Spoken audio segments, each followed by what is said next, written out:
Hey everyone, I'm Shad Dales and welcome into our latest Trade to Black podcast as we recap the biggest developments in cannabis this week, and it was a big week, including news out of Texas, who dropped the hammer on hemp. New York is going digital to fight the black market. Over in Los Angeles, we saw a celebrity-backed cannabis lounge burglarized, and companies like C21, Vexed, and Curaleaf continue to make moves on the retail front. Lots to get into, so let's get into it. Let's start with the big news out of Texas, because this one is shaking up not only the cannabis industry, but especially the hemp space. Senate Bill 3 has officially passed and is heading to Governor Greg Abbott's desk, potentially ending the short-lived hemp boom in Texas. And this was only a matter of time. The bill bans any THC-containing hemp product with possession carrying harsher penalties than marijuana. That's right, up to 1 year for legal hemp, while marijuana possession carries just 6 months. This crackdown could wipe out 8,000 businesses, 50,000 jobs, and a market generating $8 billion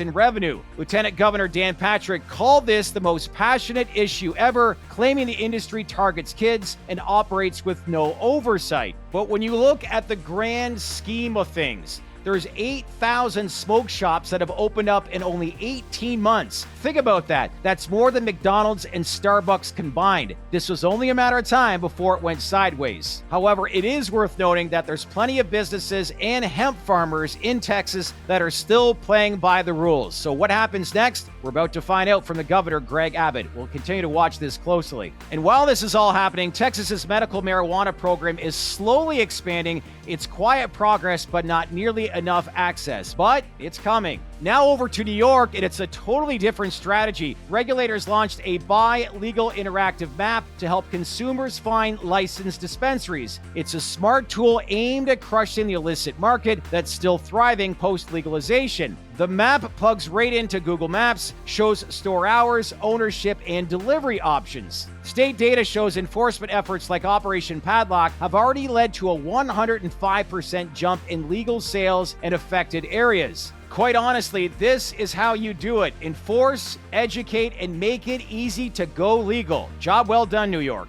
Meanwhile, in D.C., the nation's capital, the Safe Banking Act might sneak into the Genius Act, and guess who's sounding the alarm? Smart Approaches to Marijuana, aka SAM. Get this. They're warning it'll open the door to criminal activity and Big Tobacco 2.0. That is a head-scratcher. Because here's the reality, banking access is a must if this industry is going to move forward. But with the GOP-controlled Congress, SAFE still faces an uphill battle, even though Trump once supported it. Will it get attached? We'll find out soon enough. But one thing's clear, Sam's already on red alert. Take notice. Let's now get into some company-level wins this week, and we'll begin with C21 Investments, who continues to outperform in Nevada, and boy, have they ever. Check out these latest numbers. $8.1 million in Q4 revenue, 100% plus sales growth at its South Reno store, and 23% full-year growth. Job well done by Sammy J and his team. This is a quiet operator, but strong execution, and that's what's needed right now in the cannabis industry.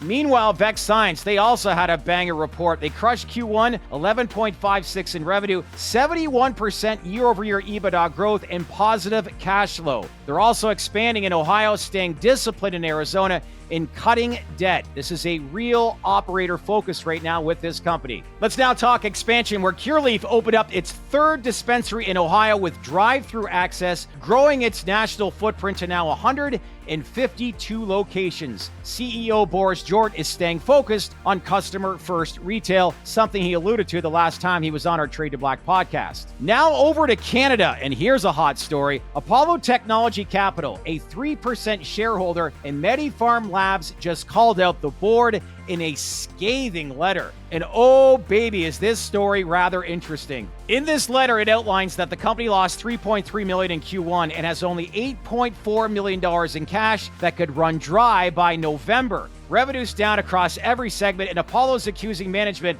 of using adjusted EBITDA to hide poor performance. So what's next? They're pushing for board overhaul to bring in real financial discipline, and they might be right here in this case. So mark this in your calendar. If you're a shareholder of MediPharm Labs, there's a shareholder vote coming up on June 13th. Now over into retail news where High Tide, man, they just keep on rolling. They opened up 2 new Canna Cabana stores in Ontario and Alberta, pushing their total now to 199. CEO Raj Grover says they're reinvesting profits and zeroing in on high traffic locations. And who can argue? This man is the king of retail. Now over to the bright lights in Los Angeles, where celebrity-owned lounge The Woods WeHo, backed by Woody Harrelson, was hit by a smash-and-grab burglary. Armed security scared them off, but it's another blow to cannabis's lounge scene. Owner Elliot Lewis called out the lack of protection, saying, quote, "Please bring back some common sense. We need that in California." So there you have it. Whether it's lawsuits in Texas, tech rollouts in New York, or earnings wins in Nevada and Ohio, the cannabis space continues to shift real fast, especially this week. If you're in the industry or investing in it,